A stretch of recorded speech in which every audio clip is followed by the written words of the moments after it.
Mesdames, Messieurs, c'est avec beaucoup d'enthousiasme que je participe pour la seconde fois à cette rencontre annuelle sur l'économie et la finance en qualité de ministre de l'économie et des finances. Aujourd'hui, le sommet sur la finance est bien implanté et représente un espace incontournable pour échanger sur les principaux nœuds du développement économique et financier de notre pays.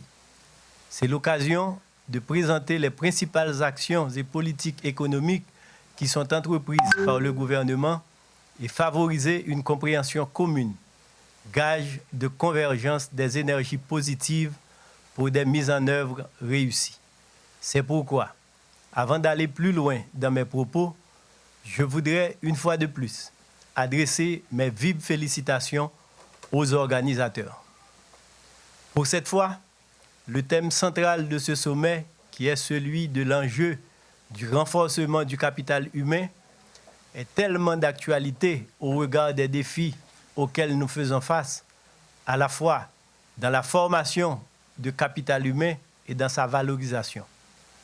Si nous nous référons aux résultats d'une étude récente conduite sur les pays de l'OCDE qui indique si le temps moyen que chaque personne consacre à l'éducation augmente d'1 an, le produit économique du pays par habitant devrait augmenter sur le long terme dans une fourchette comprise entre 4 à 6%.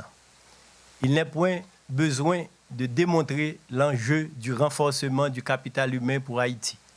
Il convient de préférence de mettre l'accent sur l'enjeu de sa valorisation dans une économie comme la nôtre. Mesdames, Messieurs, permettez-moi de vous rassurer que le gouvernement dans son ensemble reste bien conscient du rôle primordial du capital humain pour disposer de compétences créatives et innovatrices pouvant aider à adresser, mais surtout à dénouer les nœuds qui plombent le décollage économique du pays. Pour cela, nous devrons engager des actions fortes, notamment pour le renforcement de nos systèmes éducatifs et de santé, mais également le renforcement et l'amélioration du cadre des affaires et de soutien à la promotion du secteur privé dont les investissements pourront soulager les finances publiques et favoriser la prospérité économique et l'absorption du chômage, gage de la cohésion sociale et du bien-être de nos concitoyens. Toutefois, nous devons humblement reconnaître que les défis sont nombreux et les capacités de l'économie sont limitées. Il me vient à l'esprit le contexte dans lequel j'intervenais à ce forum l'année dernière. Nous venions d'adopter le mode virtuel du fait de la pandémie de Covid-19 qui venait de surgir, amplifiant les effets des troubles sociopolitiques du mouvement Pays-Loc que l'économie et la société tout entière subissaient. Malgré les contraintes budgétaires, dès l'apparition des premiers cas confirmés, sous l'impulsion du président de la République, le gouvernement a engagé un ensemble de mesures pour contrer la propagation du virus et contenir les effets de cette crise sanitaire mondiale sur l'économie nationale.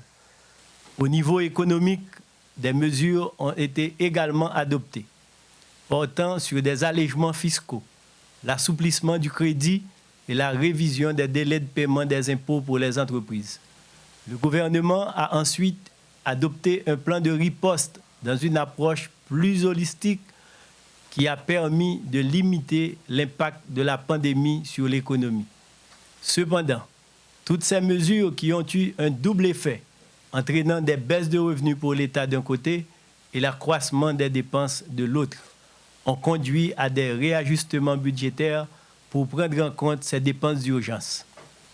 C'est dans cette optique que le gouvernement a adopté au cours du mois de janvier 2021 le plan de relance économique post-Covid-19 pour la période 2020-2023, PREPOC 2020-2023. Ce plan qui a été préparé sous l'instigation du ministère de l'Économie et des Finances et du ministère de la Planification et de la Coopération externe, avec la participation large des acteurs sociaux et de développement, permettra de mettre en œuvre des actions structurées et à résultats rapides pour s'attaquer à court terme à la fois à l'impact de la crise sanitaire et créer les conditions d'une croissance rapide et soutenue susceptible de remettre le pays sur le sentier du développement et de la prospérité à moyen et à long terme. Je voudrais profiter de cette auguste assemblée et de l'occasion qui m'est offerte pour remercier, au nom de l'ensemble du gouvernement, nos principaux partenaires bilatéraux et multilatéraux pour leur appui continu aux efforts du gouvernement. Particulièrement dans cette lutte contre la pandémie de Covid-19, leur soutien a été d'importance inestimable.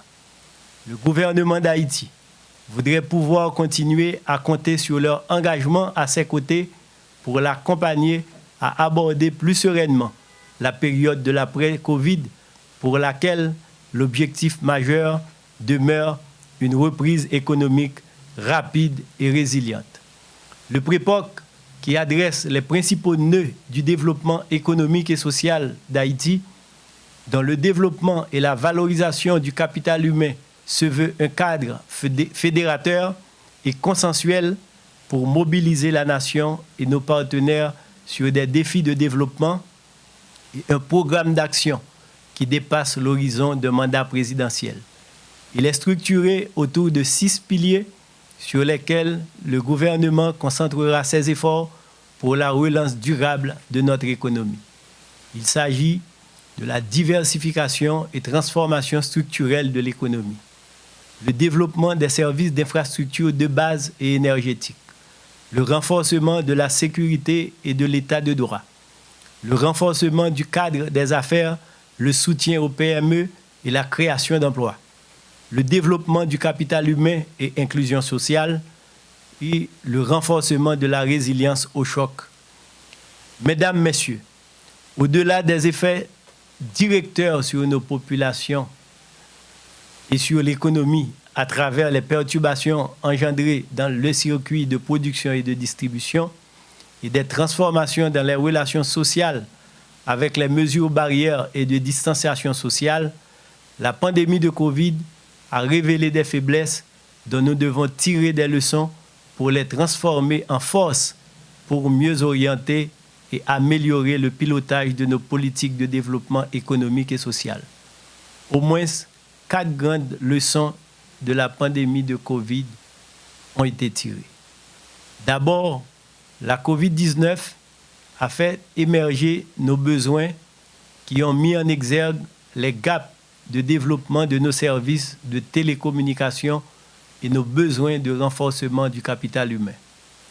Un autre constat est la mise en cause des fondements idéologiques du rôle de l'État, dont l'action est prépondérante dans les dynamiques de gestion de contrôle de la crise sur les différents plans sanitaires, économiques, financiers et technologiques. Un troisième aspect important est le rôle des savoirs locaux et de la pharmacopée locale dans la prise en charge de certains défis sanitaires et nutritionnels. Enfin, le quatrième constat important est la nécessité de coordination et de la mise en œuvre d'un cadre de suivi des actions gouvernementales. C'est bien en tirant les leçons de ces constats que le gouvernement s'active à articuler l'organisation de la mise en œuvre du PREPOC.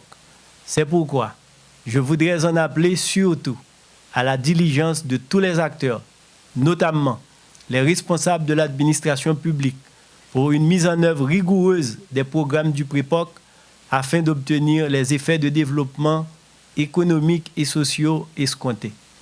Nous allons mettre en place un cadre de suivi qui favorisera à la fois la mobilisation des moyens, la mise en œuvre des plans d'action annuels tirés des programmes majeurs et dressera de manière régulière le bilan des progrès réalisés.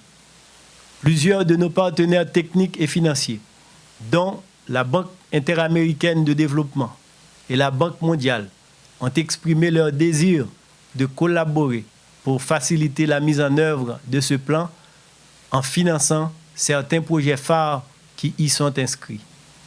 Nous travaillons également avec l'Union européenne le Fonds monétaire international sur la réforme des finances publiques. Grâce au soutien de ses partenaires, nous comptons accélérer la mise en œuvre des réformes visant à améliorer la transparence budgétaire en vue d'une mobilisation et d'une allocation efficace des ressources publiques. Du côté du gouvernement, plusieurs initiatives et chantiers visant l'amélioration de la performance économique et de l'environnement économique et financier sont poursuivis ou engagés pendant l'exercice 2020-2021. Au niveau du financement de l'économie, les actions portent notamment sur le lancement par le MEF et la BRH du Fonds de garantie partielle en faveur du secteur agricole et de celui des exportations. Le lancement des opérations de la Banque nationale de développement agricole, BNDA. La poursuite des mesures conjointes entre la Banque centrale, le ministère de l'économie et des finances et le ministère du commerce et de l'industrie pour stabiliser le change.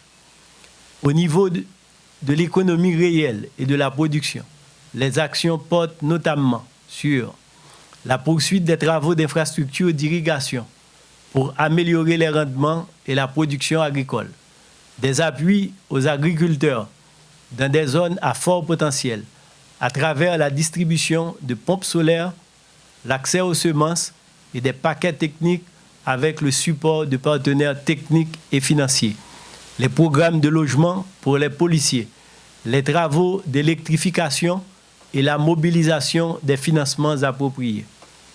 Au niveau du renforcement de la gestion des finances publiques, les actions portent notamment sur la signature du pacte de gouvernance économique et financière conclu entre le ministère des Finances et la Banque de la République d'Haïti, limitant le seuil du financement monétaire, la révision de la nomenclature budgétaire de l'État, la mise en œuvre du plan de conformité des statistiques de finances publiques par rapport aux standards internationaux, l'opérationnalisation du système intégré de gestion des finances publiques, l'adoption d'un plan de rationalisation des dépenses publiques, la prise en compte dans le budget national de toutes les dépenses jusque-là réalisées hors budget avec leurs sources de financement, déploiement des contrôleurs financiers et des postes comptables au niveau des départements et des organismes autonomes. Nos efforts porteront aussi sur la mobilisation des ressources nécessaires pour la poursuite de la réforme initiée dans le secteur énergétique, la mobilisation de financements exceptionnels pour faire face à la crise sanitaire et la poursuite des efforts pour maintenir la vigilance et poursuivre la lutte contre la pandémie de Covid-19. Mesdames, Messieurs, comme vous le savez, l'économie n'est pas déconnectée de la société. Et la situation économique et financière de notre pays reste critique. La performance macroéconomique et financière est plombée par la crise politique et sécuritaire qui maintient l'économie en dessous de son potentiel. Les statistiques sur les 6 premiers mois de l'exercice fiscal font apparaître des réalisations en deçà des attentes. Le rythme des activités économiques sur le premier semestre de l'exercice 2020-2021 indique que la croissance économique serait en deçà des attentes anticipées au début de l'exercice. Bien que restant sur la trajectoire prévue pour l'exercice, le rythme de baisse de l'inflation ralentit. Il est passé de 1,9 en 2019-2020 à 0,4 en 2020-2021. Les exportations marquent une baisse annuelle de 1,7% sur le premier trimestre 2020-2021, pendant que la facture d'importation est en hausse de 31%, causant une aggravation du déficit commercial. Les efforts de formalisation et de contrôle du marché d'échange avaient permis une appréciation de la goude, mais la stabilité est mise à rude épreuve en absence d'un environnement social et politique propice. Néanmoins, Le taux de change officiel de février 2021, comparé à celui du premier mois de l'exercice, dénote une dépréciation de 16% de la monnaie nationale. Le déficit budgétaire s'est creusé de 29 milliards de goudes à fin février 2021, étant donné en particulier une performance plus faible que prévu des recettes, des traitements additionnels pour les policiers et la prise en charge du payroll d'environ 10 000 enseignants régularisés en fin d'exercice 2019-2020. La hausse remarquable, soit de 33% des transferts privés sans contrepartie reçus sur les 5 premiers mois en glissement annuel, devant refléter en partie une plus grande utilisation des circuits formels étant donné les limitations des voyages. Dans les conditions actuelles, les perspectives sont incertaines. Il y va de la responsabilité des acteurs sociaux et politiques d'inscrire Haïti dans une dynamique de croissance forte et durable. Aussi, pour prendre en compte le contexte délétère, il est nécessaire de réajuster le budget de l'État et éviter ainsi toute dégradation de nos finances publiques. Ces réajustements viseront la révision des recettes fiscales à la baisse pour tenir compte des performances constatées qui pourraient nous conduire à des réalisations sur l'année qui seraient en deçà des prévisions initiales. Le réajustement du niveau des dépenses pour tenir compte des capacités réelles de mobilisation de recettes. Mesdames, Messieurs, nous nous devons de tout faire pour que la décennie 2030 ne soit pas perdue pour Haïti. Notre aspiration commune au progrès et à la démocratie implique de rechercher ensemble les meilleures options pour répondre aux aspirations de bien-être, de relèvement économique du peuple haïtien.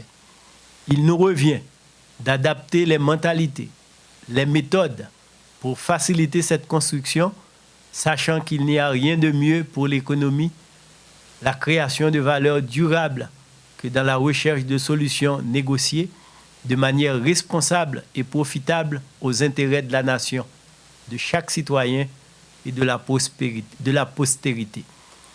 La croissance, le développement implique un processus d'accumulation qu'il nous revient de soutenir en préservant jalousement nos acquis positifs, nos actifs, ressources et patrimoine. Cela implique de rompre avec les pratiques de destruction préjudiciables pour l'économie et pour les finances publiques, de créer les conditions pour mettre en œuvre les réformes appropriées garantissant l'efficacité, la transparence dans la gestion des ressources de l'État. Je vous remercie pour votre attention.